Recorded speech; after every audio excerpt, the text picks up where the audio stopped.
out of the box or out of the wall, we're going to call it, we have, boom, War of the Planet of the Apes in the amazing 3D. Let's put these 3D glasses on, yo. Anyway, boom, this is the final trilogy. So I kind of made a mistake yesterday saying it's like a quadrilogy now. I do think Kingdom starts its own trilogy, or own, movie processes, because Caesar unfortunately passed away in this one. You've seen it, of course. Anyway, like I said before, I thought War was the weakest of the three. Did my opinion change? Let's find out.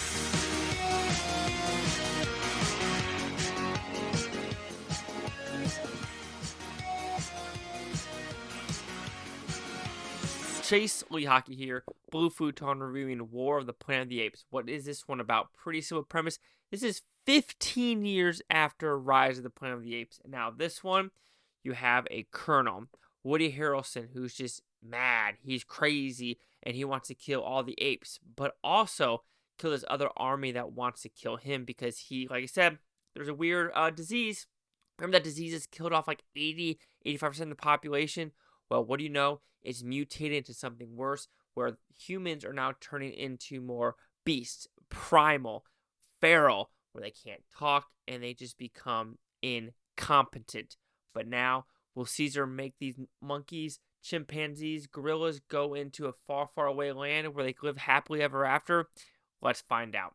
So, 3D effects real quick. Comparing this to Dawn of the Planet of the Apes, I do think the 3D is better in this movie. Why is that, Chase? Easy. The depth, and there's more pop-out effects. This one, I think they perfected the depth of where they want to put each monkey, chimpanzee, gorilla, to have the best kind of depth when you see the monkey in the background. It's really solid overall. There's not a scene in this movie where you're like, oh, it looks kind of flat. Nothing in this movie looks flat. And then for the pop-out effects, I do think there are a lot more pop-out effects in this movie. Not saying that there's a lot, because in Dawn, I didn't feel like there was a lot. So having this improve on on Dawn, sorry about that, is kind of like saying, 1 to 3 or 1 to 4 or 2 to 5. So don't expect bombastic pop-out effects, but there's enough in this movie to go, oh, that's kind of cool. Oh, that's kind of cool. That explosion with debris coming at you, pretty cool. So overall, depth and pop-out is improved over Dawn of the Planet of the Apes, and War of the Planet of the Apes is a better 3D movie overall. So when we talk about the movie as a whole, I'm still going to go Dawn, Rise, War. Now, people are, thinking, oh, you're going to give it a negative review because War, you expecting a war in this movie. Okay, facts. You do not get a war. You don't get an all-out, like, Braveheart battling, the whole coming together. Blah. You do not get that. This is more of a war of the human/ape psyche of what are you going to do to survive? What are the mistakes you're going to make in war? Are you going to let your personal endeavors, personal revenge take over and have everyone else behind you die? So that is more of the war in this movie. It's more of a metaphor of that. I do have a problem with the ending and the overall reasoning behind this movie. For some reason, it felt a little hollow for that reason. All right, but when we talk about the positives, I do think the actual effects in this movie, bombastically good. So this did lose to Blade Runner 2049. I don't know how I feel about that, because there's one scene, right, where Bad Ape is coming out of the ground, and it looks like a puppet, but it's not puppet, it's CGI. To me, that scene alone deserves the Oscar. I know you're thinking, oh yeah, but I just felt like when watching Blade Runner 2049 and this one had less green/blue screen effects, while Blade Runner had more of that. So I truly think this one should have won the Oscar this time around. When looking at Kingdom of the Planet of the Apes, we'll see how this does compare to other movies coming out. I really hope one of them wins the Oscar, because it does deserve it for the badassness of what the apes look like.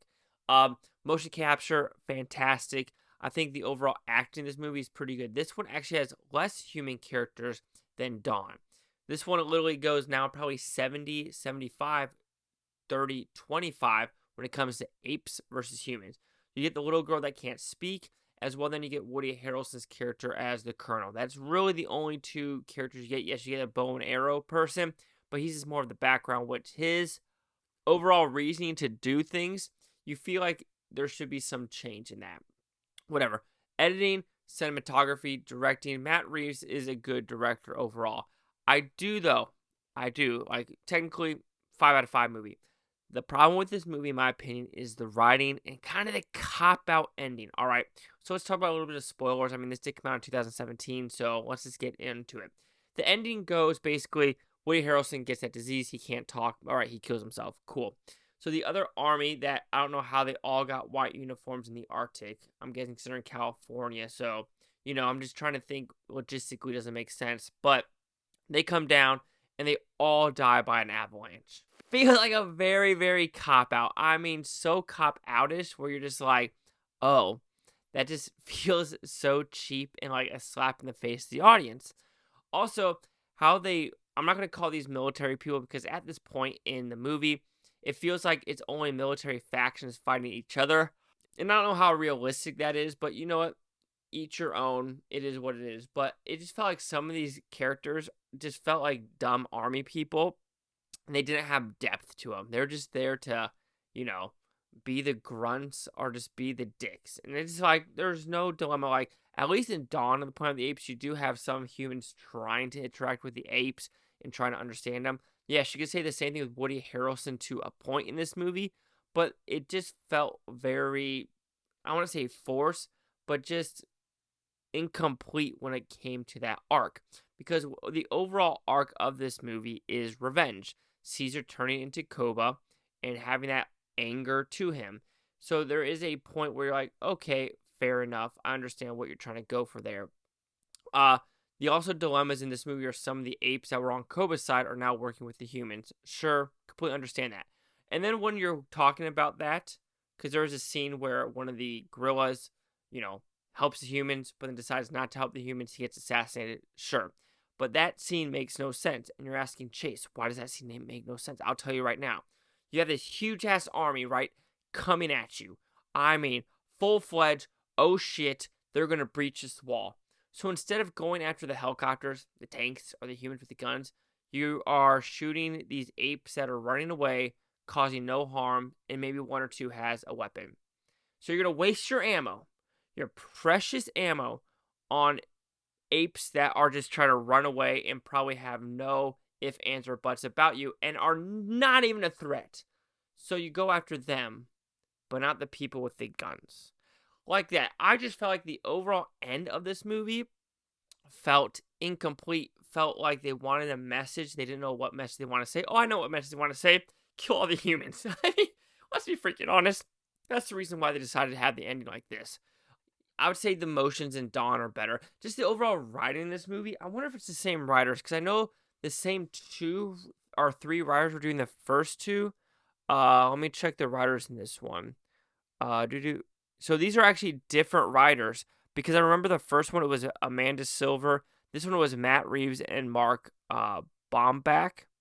But I don't know if Baumbach wrote the first or second one because I know Matt Reeves did not write the first or second one. So actually, when talking about the writing, that's what makes this really downhill for me because what they were trying to portray doesn't really make sense for what the overall motive of some of these characters are. So overall, War of the Planet of the Apes, it's a technical feat through and throughout. Is it a war? Is it a physical war? No, it's more of a mental war and a psyche of mental warfare and what that will do to you. I think the directing is great. I think the story itself is good.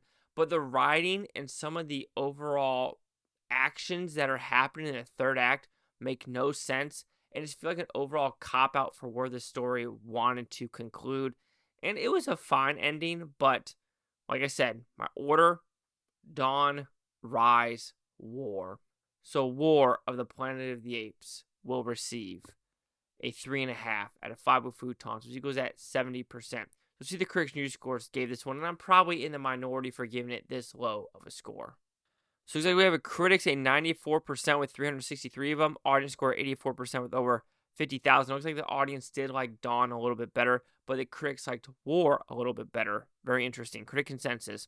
War for the Planet of the Apes combines breathtaking special effects and a powerful, potent narrative to conclude this rebooted trilogy on a powerful and truly blockbuster note. Sure, why not? Maybe I could give this movie a 80. I could probably, but let's just be consistent with my 1, 2, and 3. All right, now I'm curious what Kingdom will give tomorrow, or technically it will be today because this video is gonna be released on a Wednesday. Anyway, 70, 84, 94. Chase Lee Hockey here at the Blue Futon. Like, comment, subscribe. Let me know things Blue-Topia. You Blue Futonians, think about a great day. Don't forget to stay tomorrow, week from now, month, and a year from now, every single freaking one of you. And again, let's get this kingdom on.